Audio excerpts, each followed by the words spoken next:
2 days before he's last seen by Anne McQueen. What'd you guys talk about? That there was some problems at home, and he was scared to death of Carol. And he made a statement, I've got to get away from her. He said, she's crazy. I'm afraid she's going to kill me. That there was some problems at home, and he was scared to death of Carol. And he made a statement, I've got to get away from her. He said, she's crazy. I'm afraid she's going to kill me.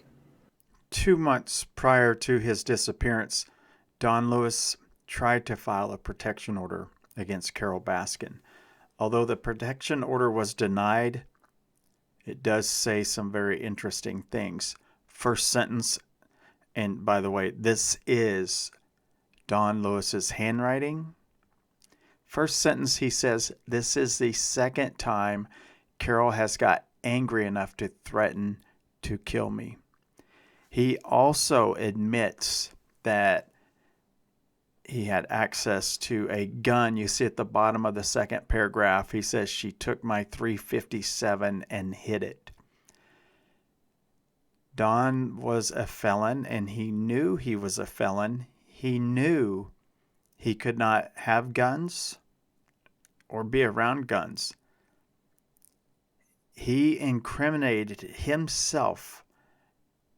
This is how scared he was, that he actually admitted to having guns, although he was a felon. This is how scared he was. This is just 2 months before he goes missing. He handed you an envelope that had something in it, and he told you, what did he tell you when he handed you the envelope? When he came in the office, he was upset, not mad. He was upset, and he handed me an envelope. And keep in mind that it was in an envelope and it was sealed. Okay. And he handed it to me, and he said, "Ann," he said, "put this someplace where it's safe. If anything happens to me, then you know what to do with it, or to take it." I think at one point in time, I think I may have misspoke, because he said, if anything happens to me, you'll know what to do with it.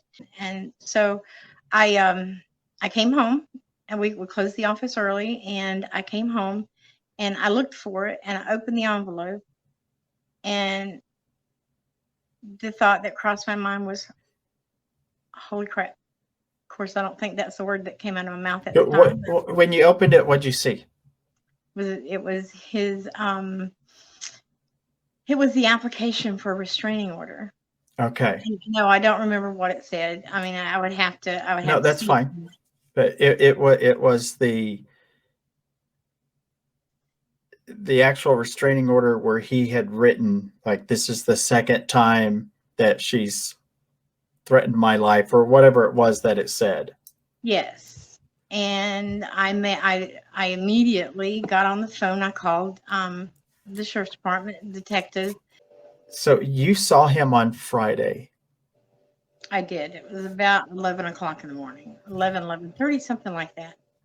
And that was the last time you saw him, was like at 11 in the morning? Yes. Do you remember what you said to him, or what the conversation was? Yeah, I told him, I said, you look awful. I said, what's wrong with you? And he told me that he'd slept in the trailer overnight, that him and Carole had a huge fight. And I said, well, have you eaten anything yet today? And he said, no.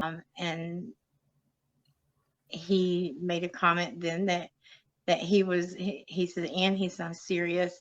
He said, we're done. He said, Carole and I are done. And as he was walking out the door, he told me that he was going to make sure that she knew that he wanted a divorce that night. His words verbatim, I can't. It's been too long for me to remember word for word what he said. But he made it clear to you they had gotten into a fight. He looked like hell. And the last thing he tells you is basically he's going to divorce Carole. Exactly. Okay. All right. So Friday he leaves. He says, did he say what the fight was about? No. No. He just said we had a big fight. That okay. was I do remember those words. We had a big fight. Okay. Did they fight often, if you know?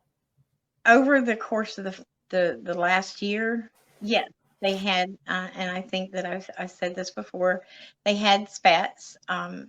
They get in an argument, and just like with any married couple, they get in an Right. argument today and be lovey-dovey kissy the next day. Right. This somehow was different.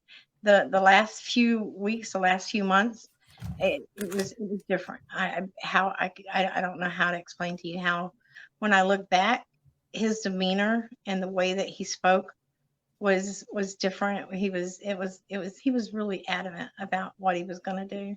Right. I mean, And what he was going to do was get out of this marriage. yes. When's the next time you try to contact him? Before I left the office Friday, he was okay. So if one of you got one of those numbers, you knew that you need to drop everything and call to see what's going on, because that was your 911 Right. message. Okay. So you called Friday afternoon. Did you page him your 911 thing on Friday? 9797. Okay. Did you do that on Friday also? I did. Okay. It was So probably later. It was probably, I mean, when he didn't call me, it was quitting time. My husband was coming home. I hadn't seen him in a week. When he didn't call me by quitting time, I came home, figured that he was busy. right. He always called you back. Always. You tried to call him Saturday and Sunday, and you never heard back from him. No. Friday afternoon, whenever he left the office, that was the last time that I saw him and the last time I spoke to him. And gosh, I'd say probably by 96, 97, we had about 150 exotic cats. And then in 1997, my husband walked out the door one day and never came back. And there was, there were no marital problems going on. But that there was some problems at home, and he was scared to death of Carol. And he made a statement, I've got to get away from her. He said, she's crazy. I'm afraid she's going to kill me. But he made it clear to you they'd gotten into a fight.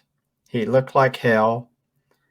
And the last thing he tells you is basically he's going to divorce Carol. Exactly. And then in 1997, my husband walked out the door one day and never came back.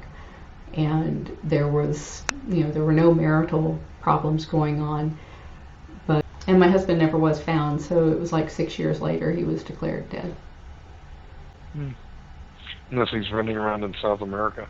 Could be. There was actually, much later, there was a sighting of him down there, but nobody could ever produce him, so he didn't touch any of our bank accounts or any of our holdings, and I've sold off most of the property that was down there. There's still one little hotel that we still have down there. Miss Farr was married to Kenneth Farr in the 90s. They got married in 1994. Is that, or 1996? In 1996, and they separated in 2000. They were married during the time that Mr. Lewis went missing.